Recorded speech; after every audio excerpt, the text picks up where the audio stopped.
Mimi kama mimi nilikuwa naomba wadau wanaosimamia mambo ya sheria na haki waweze kusimamia haki yangu ili niweze kupata haki kwenye hili.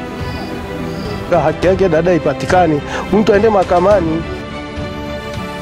Ni takriban wiki 3 sasa tangu Bi Rehema John Matemba kupigwa visu na mumewe, ambapo mkono wake umekatwa katika tukio hilo la kutisha.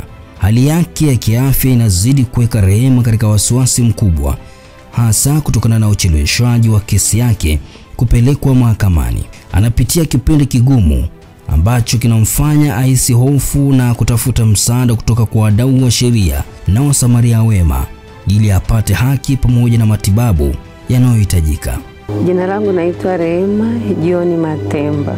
Ishimurieti, mimi ni fundi, najishughulisha na kazi yangu ya ufundi na shona. Kabla ya tukio mume wangu alikuwa hayupo. Alikuwa amesafiri kwenye mwezi mmoja kama na nusu, kuanzia Januari mpaka tarehe ile 21.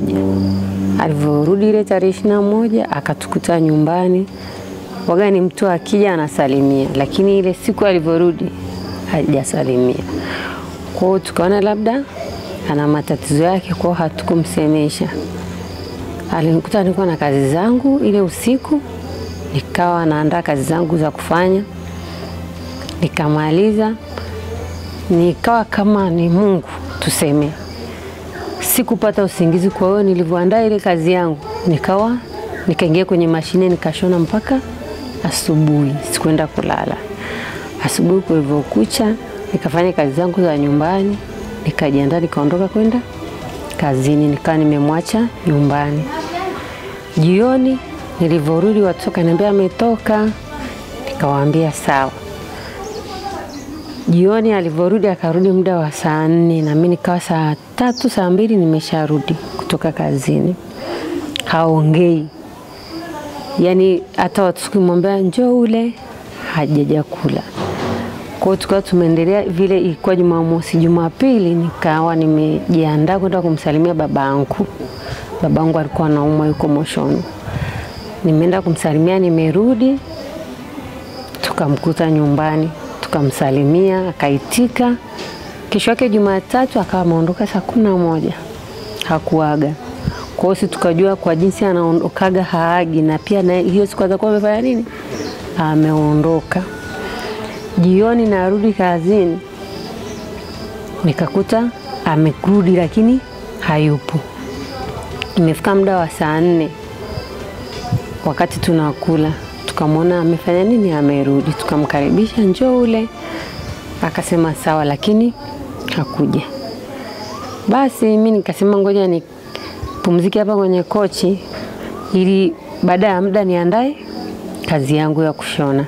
Ili niweze kushona, nilikuwa na nguo za Wakenya. Kwa hiyo nikasema nitaandaa, ngoja nipumzike afu nitaandaa. Baada ya kupumzika nikaa nimepitiliza. Nilipopitiliza ikafika ile saa 11. Nikawa nataka niamke, nikasema ngoja ifikie hata 12 kamili niamke. Ile saa 11 kama dakika 20 nikasikia mtu ananiita, Majunya. Nikaitika akawa ni yeye. Sasa akaniambia naomba unisamee kwa sababu nakukwaza sana, naomba unisamee. Nikamwambia haina shida, mimi nishazoea, wewe jiandae ufanye nini? Uende kazini. Akaenda chumbani, akarudi, akaniuliza tena. Nikamwambia wewe jiandae uende tu kwenye shughuli zako, mimi nishazoea kwa nini? Kuwalea watoto wangu, nitaendelea kuwalea. Basi akawa ameondoka. Akasukuma mlango kama anasukuma mlango wa kordo, ulikuwa ni aluminium. Ule mlango kalia shwi, nikajua ameenda chumbani kuvaa. Nikasikia kitu kama sauti ya kitu kinagusa jikoni, nikajua labda vyombo vimekaa vibaya.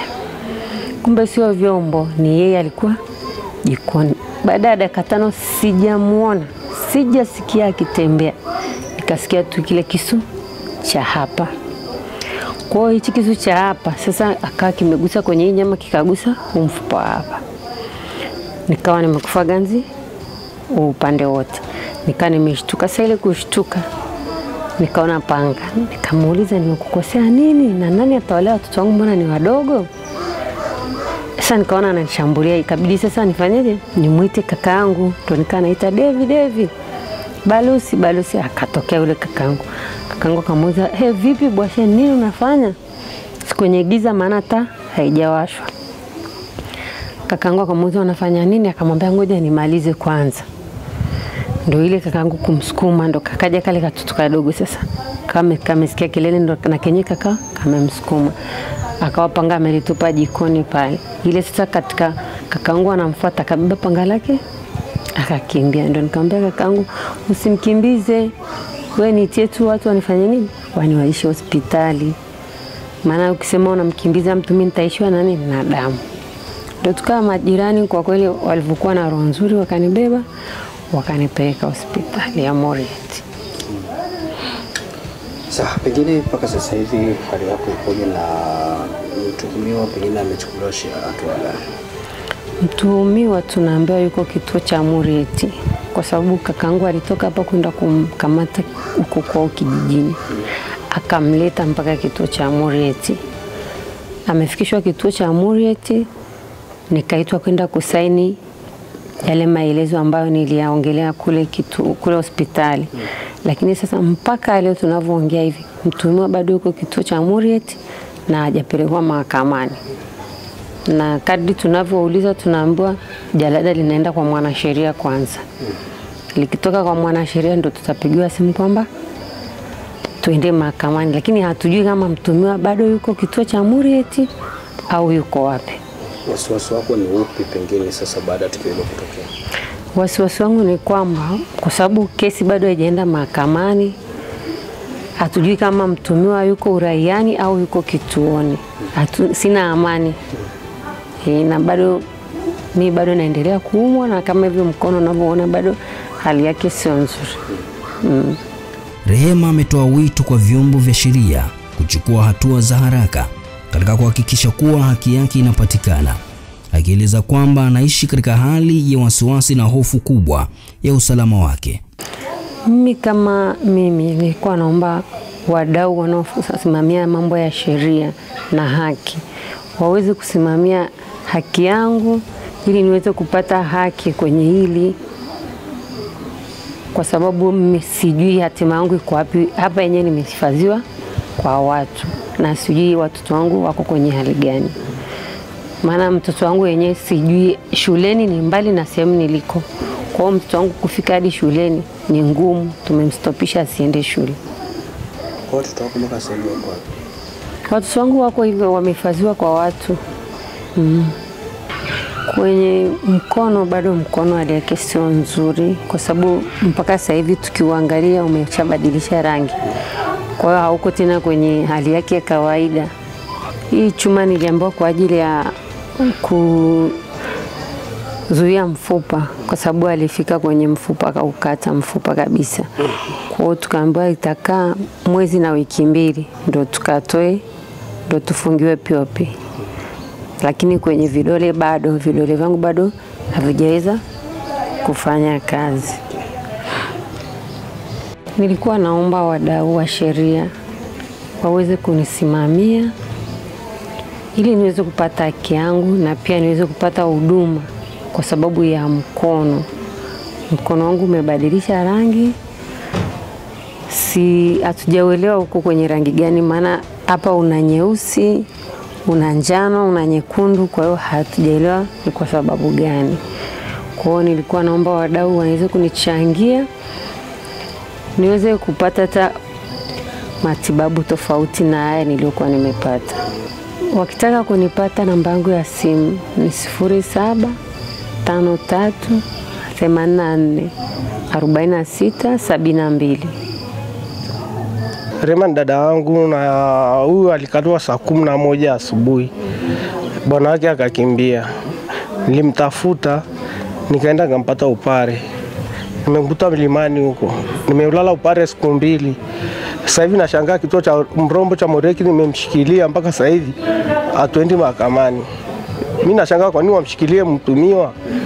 Kwa sababu ni kesi ya mauaji. Je, angekufa huyu mtu? Asingekamatwa tu. Bilangu ni kombi langu kwa serikali mahakamani. Sidai haki yote ile, ule mtu apeleke mahakamani. Sitaki yake yote ile, yule mtu apeleke mahakamani kwa sababu dada yangu ameshakuwa mlemavu. Sitaki yake yote, yule mtu apeleke mahakamani kwa sababu ina maana hapa sasa hivi ina maana nimehangaika naye mwanzo mwisho. Mimi ndo nahangaika, nimehangaika na dada mwanzo mwisho mpaka amefikia hapa. Kila sana natembea usiku na mchana. Dada ndo nimehangaika naye mpaka sasa hivi hali yake ndo unaiona hivi, ameshakuwa mlemavu. Watoto wapo, watoto hata sasa hivi nilikuwa na watoto, naangalia watoto nilikuwa nao nyumbani. Hata sasa hivi nilikuwa nao hapa sasa hivi. Kwa hiyo nilikuwa nataka haki yake dada ipatikane, mtu aende mahakamani. Kwa upande mwingine, Voice of Women Africa chini ya uongozi wa mkurugenzi Veronica Kidemi alifanya ziara kwa Rehema ili kumjulia hali na kumsaidia kivyovyote anavyoweza. Wanatumia jukwaa hili kuhamasisha umma kuhusu swala la ukatili majumbani na umuhimu wa msaada wa kisheria kwa waathirika kama Rehema. Kimwangalia dada yangu mkono wake alivyokatwa vidole mkono amekaa chuma, mkono mwingine hivyo amekatwa huko usoni. Na mimi ni kitu ambacho nilikipitia. Nikapoteza mkono wangu, nikimwangalia mkono wake wa kulia jinsi ambavyo unabadilisha rangi. Mimi hizi taarifa nimezipata kwa marafiki zangu, wakawa wananiambia Vero, tunaomba kumuone dada. Kikweli sijawa mgumu kufika hapa kwa sababu najua changamoto hizi ambazo wanazipitia Rehema na mimi nilizipitia.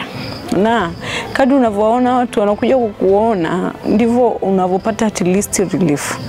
Kwa hiyo jamani, naomba wanasheria wa watu wa haki za binadamu, LHRC, Taula, Wildaf, mashirika mbalimbali na wafahamu sana marafiki zangu. Nimekuwa bega kwa bega na mimi katika kesi yangu ile. Lakini hata dada Rehema sasa jamani, mimi naombeni msikie sauti yangu, naombeni mumwangalie huyu dada. Kwa sasa hivi amehifadhiwa mahali kwa ajili ya usalama wake, amehifadhiwa tu na Msamaria Mwema na watoto wake ndo hivyo, na yeye changamoto maana yeye ndo alikuwa anawaangalia, mume ndo hivyo. Wanasema yupo bado kwenye kituo cha polisi, kitu ambacho ni wiki 3 sasa hii kesi kwanza ifanyike ili tukio. Kwa hiyo tunaomba sheria ifuate mkondo wake.